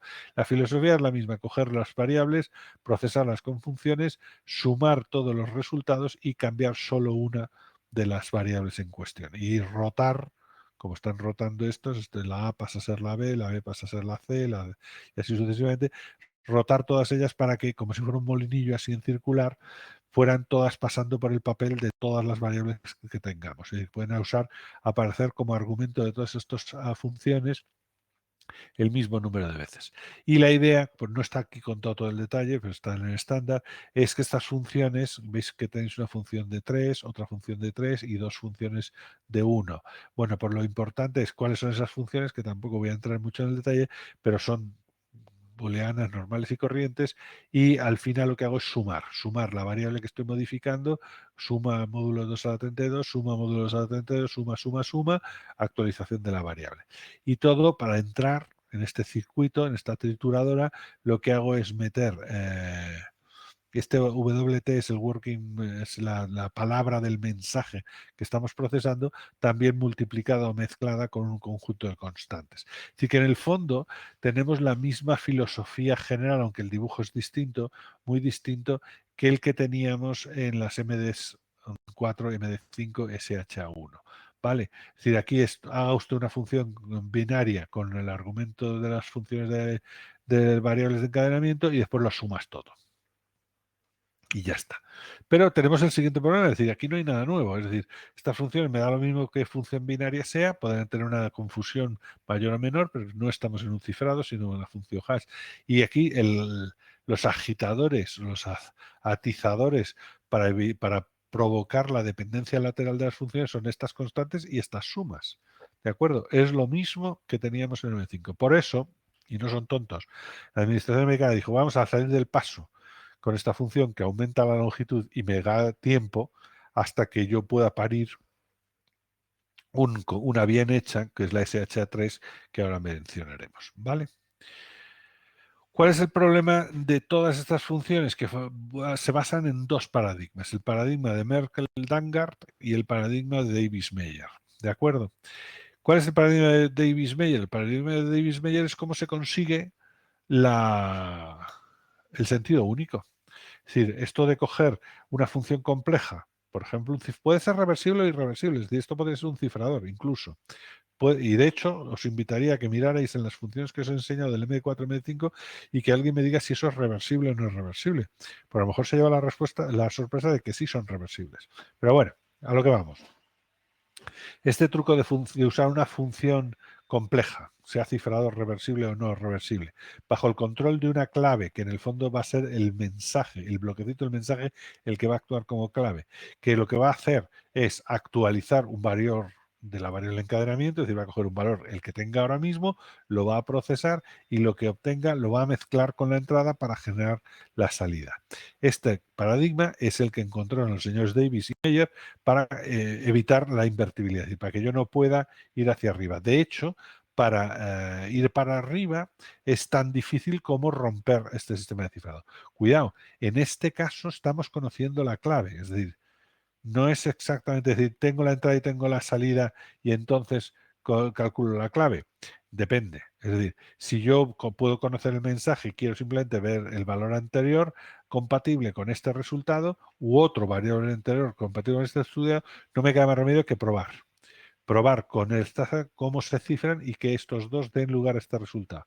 Si voy conociendo el valor anterior, el conocer el valor siguiente o el que yo querría que tuviera y ver qué mensaje tengo que meter aquí para que ello se coincida y haga una colisión, pues entonces eso es lo equivalente a poder romper este sistema de cifrado que tenga yo aquí.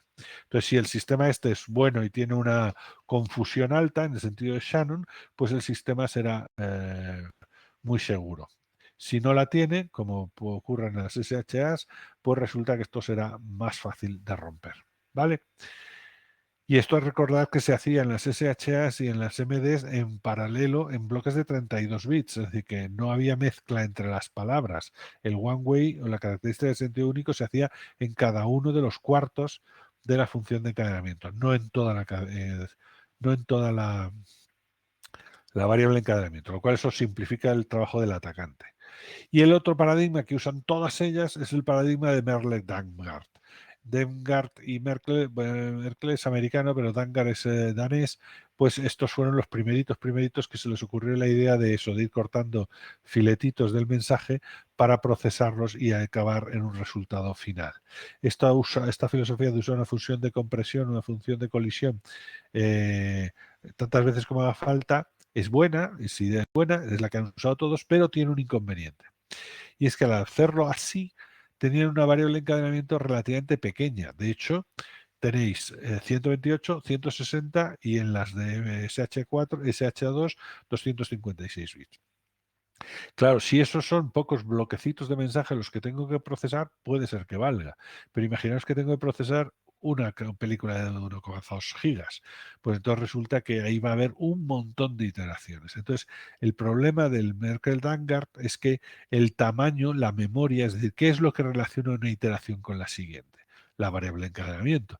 Si la variable de encadenamiento es pequeña, y el número de iteraciones es grande, muy grande, puede resultar que genere puntos fijos. Claro, habíamos dicho que los puntos fijos eran formas de ataque. Es decir, que si tú en el escenario en el que estás trabajando, tu variable de encadenamiento es pequeñita y el número de iteraciones es grande, tú estás yéndote a la zona de los puntos fijos. Y un punto fijo que significa que toda la secuencia que forma parte del punto fijo podrías quitarla y no iba a cambiar nada. ¿De acuerdo? Entonces, en este procedimiento, en los tamaños de las memorias de las variables de encadenamiento son demasiado pequeños para lograr arrastrar el efecto de todos los bits de entrada al resultado de salida. ¿Vale? Entonces, esa falta de memoria es demasiado pequeña para tener memoria y pues entonces lo que pasaba en iteraciones muy antiguas, pues probablemente se pueda cambiar con cierta probabilidad sin que eso afecte al resultado final. Es decir, que por esa asimetría tú estás facilitando en el fondo la formación de colisiones en la función hash. Claro, como esto lo usaban todos, pues todos adolecían del mismo problema. O bien ataques frente a mensajes muy grandes, que entonces ya te usaban los puntos fijos o algo parecido, o bien tenías poca lateralidad o complejidad no suficientemente mantenida ante el procedimiento del Davis-Meyer para conseguir el punto fijo, digo, la no invertibilidad. Estos dos sistemas hicieron una cuestión muy peligrosa y es que estaban todos los huevos puestos en la misma cesta. Daba lo mismo la función hash que usases o que quisieras usar porque todas se habían diseñado igual. De hecho, pues eso, el SH1 caducó en el 2010, ahora estamos con el SHA2. Por ejemplo, cuando se hizo el DNI electrónico español, pues se salvaron por puta casualidad. Es decir, los certificados, ahora ya no lo sé, habría que mirarlo, los certificados digitales de la Fábrica Nacional de Moneda y Timbre de los de la Policía para el DNI electrónico se hacían con SHA1. Ahora mismo, por ejemplo, no deberían usar el SHA1. Entonces, cuando se dieron los certificados que tenían que durar pues unos cuantos años, pues rápidamente se calcularon con firmas digitales con SHA1 y con SHA2. A lo cual, bueno, ahora lo que protege esos certificados raíz que se generaron entonces es que había un SHA2 que se podía verificar y ver si el certificado era correcto o no. Pero si lo hubieran solo tenido con el SHA1, en enero del 2010, pero incluso antes, hubieran sido no confiables. ¿Vale? Bueno, ¿qué hicieron? Y con esto se acerca la hora en que voy a tener que empezar a pensar en ir. Pues que la Administración Americana lanzó un concurso en el 2007, el NIST, que es su órgano civil, lanzó la Cryptographic Hash Algorithm Competition, en la cual su objetivo era pedir algoritmos y verificar públicamente algoritmos para la futura SHA3, que ellos automáticamente cogerían como sistema de referencia, perdonad, sistema de referencia en la administración americana y que de facto íbamos a aceptar todos como buena. Esto tenía que haber estado para el diciembre del 2012, se retrasó un poco, pero vamos, ya desde el 2012-2013 tenemos una función hash. Se presentaron 64 funciones candidatas, son estas que tenéis aquí, en la primera ronda. Como veis, nombres tal, todas, hay algunas muy buenas y muy interesantes, pero cuando hicimos la porra, esto no hay dinero por medio, pero sí reputación, yo dije que iba a ganar esta. Y esta lo vamos a dejar ahí, pero bueno, espérate. Voy a contar un poco y a lo mejor no sé. Bueno, a lo mejor tenemos que volver. Teníamos que decía la gente a ver quién coño iba a ganar, además de cada uno, los muy del grupo y muy fans y muy hooligans, pues decían que los de su país, etcétera, etcétera, pero como yo no tengo candidato español que se precie, pues no caí en esa debilidad. Y entonces me planteé pues echar un vistazo. Pues todo esto está publicado, es decir, que lo podéis tener en los documentos que ellos presentaron en 2008, antes de 2008, para ser candidatos, están publicados y son documentos extensos en los cuales no solo te dice el algoritmo, sino por qué lo han hecho así, cómo lo han hecho, etcétera, etcétera. Entonces la razón de que yo acertase al final fue esta, es porque efectivamente todas las demás se parecen demasiado a cosas que ya conocemos. De hecho, hay un MD6 que están perfectamente válidos, otros que no tienen nada que ver, otros pues que son copias pues al estilo Aquelarre, es decir, que mezclan un poquito tal, Dynamic SHA2, con eso se indica que bueno, en el fondo el sodio NaSHA, SHA Mata, si SH Vite 3, si veis SHA, SHA, el Blake, por ejemplo, es buena, pero es clásica hasta las cachas.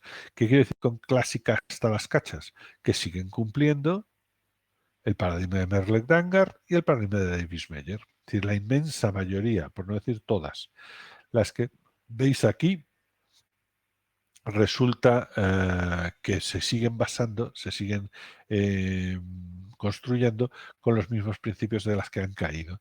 La única que no lo hacía era esta, la Checac. Y fue por la razón que dije yo, esta va a ganar. Y volvió a ganar. ¿Qué tiene de diferencia esa función que ahora se llama SH3? Checac, el nombre es una familia de funciones. Aquí ya todos son familias de funciones. ¿Qué diferencia tiene frente a las otras? Pues que es la única que usa un estándar, un mecanismo de construcción de referencia que no tiene nada que ver con el que se ha usado hasta ahora. Y usa un concepto que se llama esponjas aleatorias o esponjas criptográficas.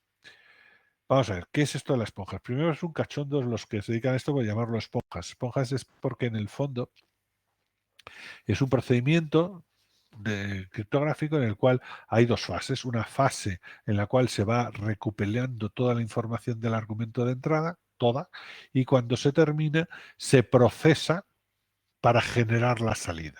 ¿De acuerdo? Entonces lo de la esponja criptográfica viene porque parece que hay dos fases, la de empaparse del líquido, la de absorción, y después la del estrujado, que es para producir el hash que tú quieres. Entonces, bueno, pues la idea es muy visible, muy aceptable a primera vista, pero bueno, en el fondo la gracia del asunto es haber hecho dos fases, una en la cual se procesa todo el mensaje y cuando está todo procesado se empieza en la segunda fase, que es fabricar la salida.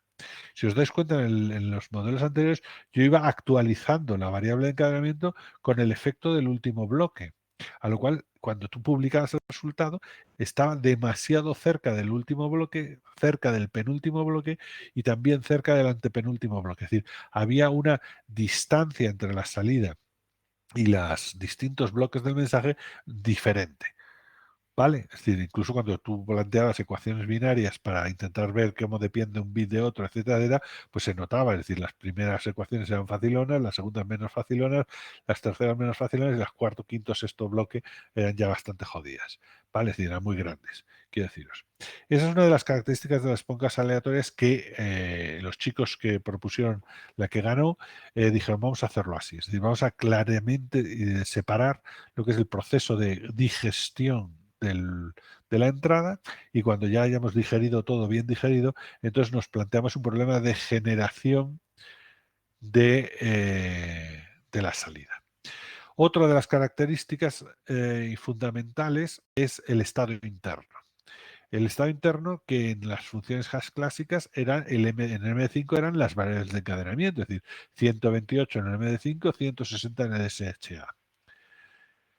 Y 256 a 200, sí, 512 en los SHA2, que esos son suficientemente grandes. Vamos, dicho de otra manera, eran demasiado pequeños. Yo he comentado que una de las críticas que había era que era demasiado pequeño por funciones que tenían un montón de iteraciones. Por lo tanto, además de seguir la filosofía de las esponjas aleatorias o esponjas criptográficas, había que aumentar considerablemente el estado interno. Entonces, cuando tú vas a buscar de los 64 candidatos cuál es el tamaño de lo que se mantiene de una iteración a otra, veis que siguen siendo muy pequeños. Así que parece que no han aprendido. Incluso algunos han pasado 256 bits. Pero la pregunta es que 256 es bueno, es suficiente. A lo mejor no. Entonces, por ejemplo, la versión que ganó, bueno, os la voy a contar y si no volvemos a la otra vez. Es que me ha quedado a la mitad. Pues, bueno, no, porque es que me tengo que ir ya. Son y 43. Bueno, señores, entonces quedemos esto porque esto tiene gracia, ¿vale? Más que tiene gracia es que es el futuro, por lo tanto más vale que lo entendamos. ¿De acuerdo? ¿Tiene alguien algún comentario que hacer? Lo digo porque tengo que cortar ahora que son menos cuarto y yo tengo que irme al otro lado de Madrid. Si no hay ningún comentario, teniendo en cuenta que el próximo lunes es fiesta, nos vemos el jueves, después del día 8, ¿de acuerdo? Si hubiera cualquier cosa, pues no dudéis en escribirme o decírmelo o como consideréis oportuno. También, por favor, recordadme que nos quedamos en las esponjas criptográficas o en las nuevas funciones hash, que es donde realmente retomaremos el comentario. ¿Vale? Bueno, pues muchas gracias por vuestra atención y nos vemos una semana, el jueves que viene. ¿De acuerdo? Saludos.